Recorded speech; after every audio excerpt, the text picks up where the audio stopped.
In today's video, I'm going to teach you how to make Microsoft Outlook open links with Chrome instead of Edge. We often find that when clicking on a link in Microsoft Outlook, it defaults to opening in Microsoft Edge. For many of us who prefer Google Chrome as our web browser, this can be a bit frustrating. Today, I'll guide you through some straightforward steps to resolve this issue, enabling a smoother experience when browsing links from your email. First, you'll need to access your computer's settings. You can do this easily by pressing the Windows key and the letter I on your keyboard simultaneously. This shortcut will bring up the Settings menu, which is your control center for personalizing and configuring different aspects of your Windows environment. Once in the settings, look for the option labeled Apps. This section is where you can manage all the applications and programs on your computer. Click on Apps to open a new page filled with various application-related options. Here, among other things, you'll find an option called Default Apps. This is where the magic happens because it allows you to specify which applications you want as the primary ones for certain tasks, like browsing the internet,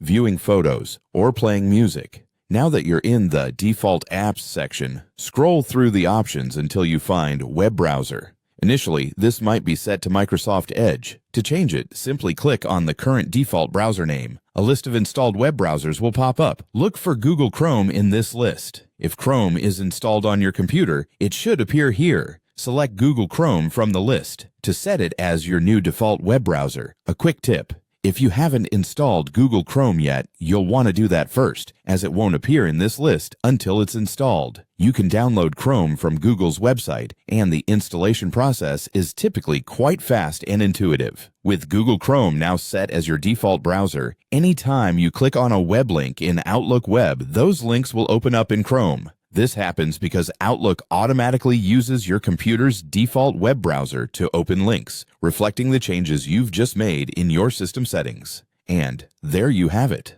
By following these simple steps, you'll ensure a more consistent and personalized browsing experience, aligning with your preferences for internet surfing. Remember, these changes can be undone at any time if you ever decide to switch default browsers. Thanks for watching, and I hope this tutorial made your tech life just a little bit easier.